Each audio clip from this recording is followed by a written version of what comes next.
When we go into a half kneeling position, the way you set up is really important, okay? So what you want to do, I'm going to have Ron bring his shoulders back a little bit. I'm also going to have him try to pick up his front leg.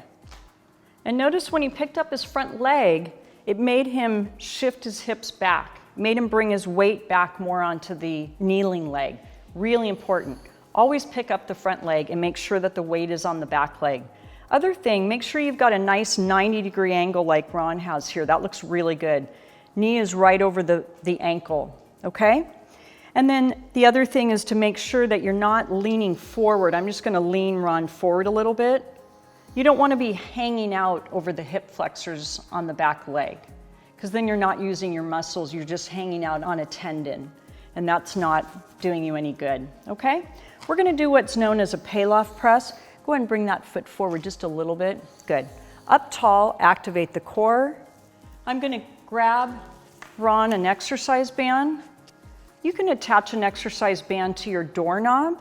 Just do it on a door that closes towards you so the door won't go flying open. And you can attach it to the doorknob on the outside and then close the door, okay? And lock the door. When you do a Pallof press, go ahead and let's set your timers for 60 seconds again. You're going to be up tall. You don't want your shoulders coming up near your ears. Go ahead and start pushing.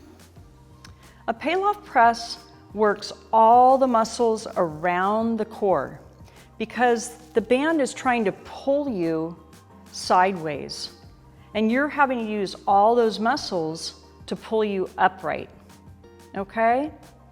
So Ron is now holding the band over, pushing and pulling it forwards. There's really no way to understand this until you actually do the exercise. It's one of my favorite exercises besides the side plank because it uses every core muscle. It works your balance, it works your coordination, okay? It's good to do these for at least a minute on each side. You can work up to 2 minutes. Keep pulling the shoulders down the back. We're at 10 seconds. Keep checking your neck. 5, 4, 3, 2, 1. Those challenging? Yeah.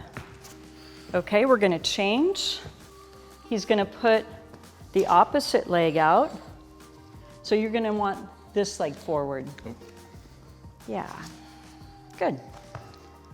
Okay, so we're going to check positioning again. I want Ron to be up tall, chest out, shoulders down his back. And then we're just going to check, I'd like his foot just a little bit more forward here. Good. And then pick your front leg up, Ron.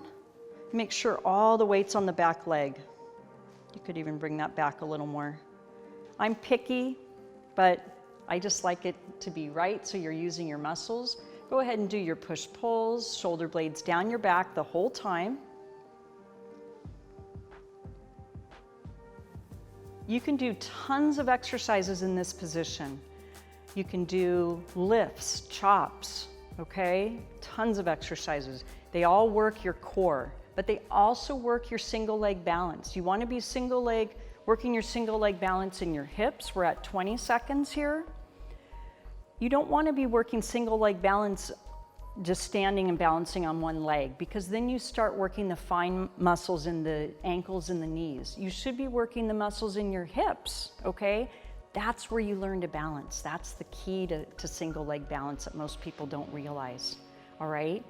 So work your balance here, and I promise you, you're going to be able to stand up and balance on one leg in no time, okay?